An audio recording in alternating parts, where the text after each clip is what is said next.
Agriculture should be done in a hugely mechanized way in this state. I don't know why that is not happening at the moment. Of course, there is the entire madness of the herders in the bushes and everything, but there is a way to take the bushes back from the herders too. Take all the cover, the thick canopy of vegetation and trees away from them. A lot of them would just melt away like that, because then you can see the land for miles. There is mechanized farming going on everywhere, and that, I think, that's be over. And you see, when we talk about the farmer herder crisis in the country, we all seem to resign ourselves to this unfortunate helplessness and hopelessness that we hear in the media, read in the media, and see people espouse on social media. It's, for me, that's not a proactive way to go about it. We seem to just sit back and be reactionary, perpetually reactionary about everything, thinking that solutions will just drop from the sky. Put in so much agriculture on the landmass of this country, so much that there'll be no hiding place for people. There's so much hiding place in the country. That's why you have all of these fringe groups finding homes and colonies in these bushes and perpetrating all kinds of evil, because the cover of the canopy, the canopy that the trees provide, all on its own, is enough to give them cover. And then when you have a government that is unwilling to push hard against perceived enemies of the economy, enemies of states and stuff like that, you have a mix, a dangerous mix that would boil over. It's boiling over as we speak. So I'm thinking that over and beyond all that is said, all the excuses that we make and everything, we're able to sit up one day, each state on its own, and say, all the bushes from Ilokun to wherever, we want to make sure we remove, maybe not exactly, you can't remove all the trees anyway, but make sure that we engage all that parcel of land in mechanized farming, agricultural purposes, so that way there is human activity on those places constantly. When there is machinery here, there are a group of 100 there, there are cars driving in and out and stuff, all of these people will by themselves move back. They will keep moving back until they move out of our land. But you can't just wake up one day and say, hey, you, what are you doing on this land? Move out of the place. Yes, they will move out. And then the moment that they see that you've gone back to sleep, they will return back there. That's what's happening. And it's going to continue to happen interminably. What's your take on open grazing, non-open grazing, ranching, and all that? I think it's just pure madness that in the 21st century, someone still finds it easier to shepherd a flock of cows from Zamfara, Yobe, Kano, Katsina, and Sokoto down to Ondo, Ekiti, Oshun, and whatever it is that they do. And they think that is easier than putting these animals in a particular location, foraging for food for them, and then I think I saw this video online a while back, and the old man, obviously a farmer too, an educated farmer, said, look, have you tasted the meat of the cows that they drive around the bush and the one that you put in the ranch? The one in the ranch is softer, more sweeter, whatever that is. But the truth of the matter is, you'll be able to do things like milking better when you have your ranch. Then you'll be talking about the milk economy. The animal husbandry thing is better done in an enclosure than have it in those locations. Now, what people don't see, especially the players in this whole madness going on in the country, what they don't seem to realize is that no particular location in the country has the monopoly of violence and madness. The herder who provokes the farmer by destroying his crops would have some of the animals killed and slaughtered by rampaging farmers who would boil over at some point. Yes, the herders will probably kill and maim some of them and stuff like that.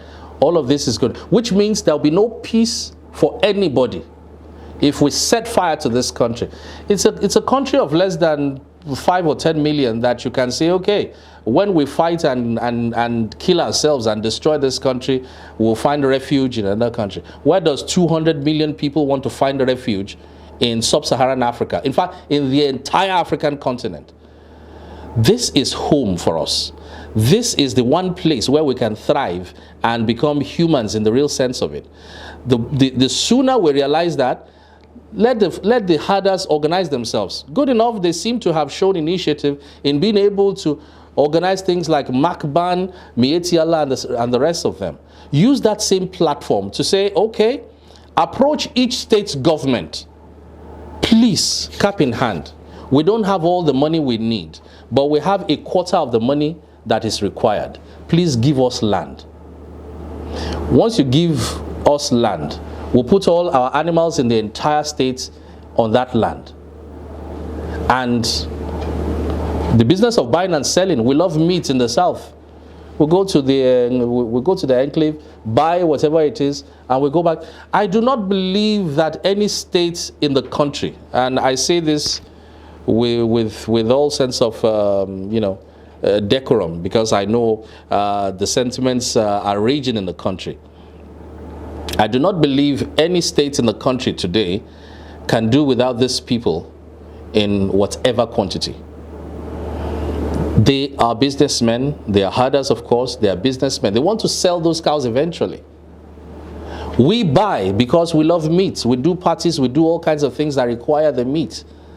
Okay, approach each state government.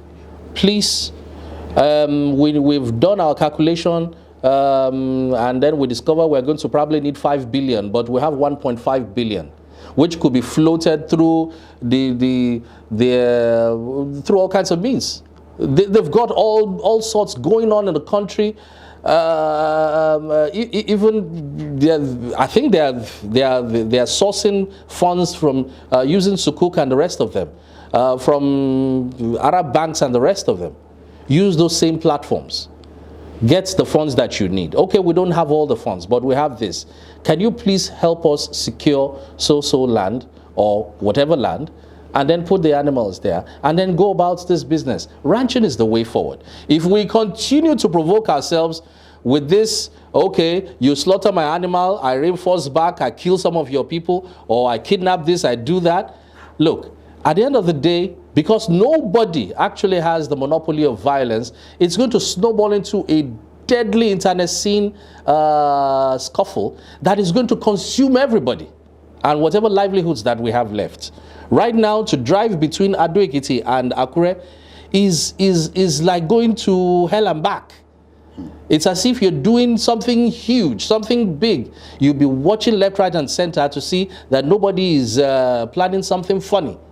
That is the same place where we could travel. At a time in this country, I could drive from Akure to Ado at 8 p.m. Yes, the road will be lonely, but you always know you will drive through. There's no fear to entertain. But right now, to do that, even in broad daylight, is a huge challenge. So all of these things we have to look at as a country. Are we a united country enough to sit down and do that thinking? I do not think so.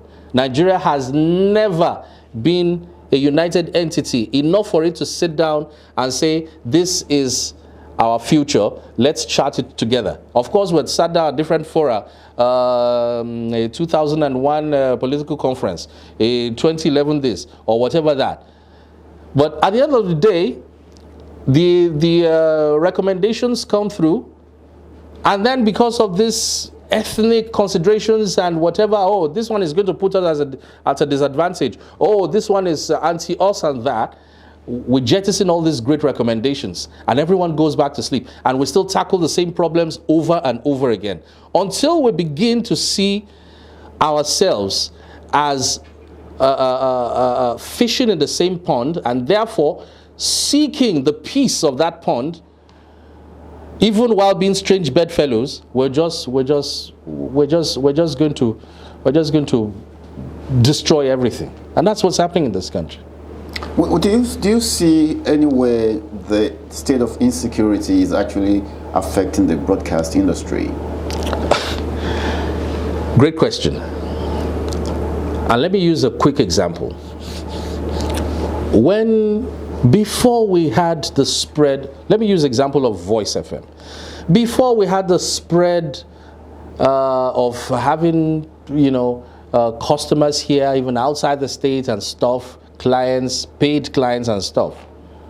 Even when we just started, let me assure you that what we were recording as income per month for our initial 2 years, 2017, 2018, is almost double what we record on a monthly basis. Now, a lot of people may not appreciate that, especially civil servants who, come rain, come shine, still get their pay from the public purse and stuff. But for people like us who eat what we sow, who eat what we plant, it's a huge task month on month. Now, that's the quickest way for me to describe what the problem is. And then when you sit down in a more critical, a deeper way to analyze the influx of business and the outflow, and you see, you do a quick analysis of it, you see that things are far from where they used to be. It's so sad to say that the golden age of broadcasting in Ekiti is in our past. It saddens me to say that, because now that we have more players in the industry, you would think that the golden era should be imminent. But it's in our past already. Especially if you're looking at it from the purview of it being a business. For anyone planning to bring any broadcasting business in the state, into this state right now, as things stand, they will not, because of our pride, we will not come out and say, this is what's going on. But I believe a lot of players are regretting their initial investments as we speak. That's just the truth. Except you can close your station down and say, okay, maybe when the economy picks up, we'll come back. But if you're remaining on the air with the prevailing circumstances, with the volume of patronage and everything, because look at it this way. If farmers can no longer go to their farms, the produce cannot come back to town, sold in the markets, bought by civil servants who are paid to time.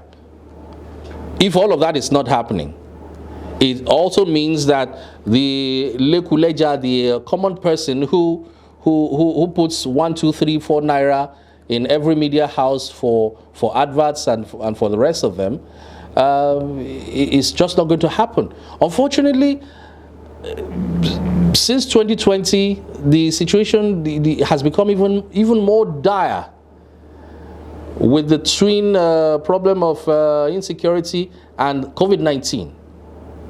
COVID-19 has made sure that sources that we consider traditional for broadcast stations are all but gone.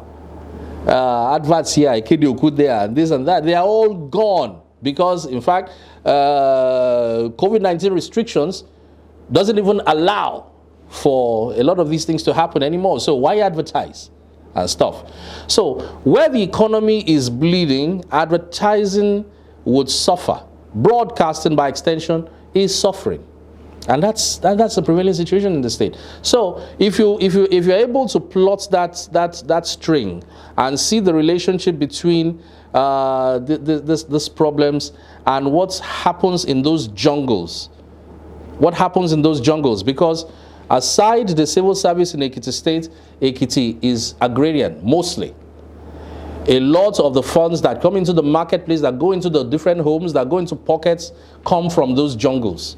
So if there is no peace there, if people are afraid to go to their farms, if they plant their crops and their crops are destroyed by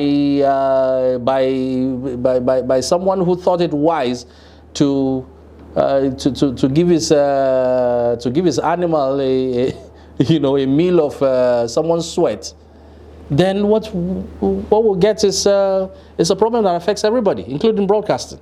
People of the Fountain,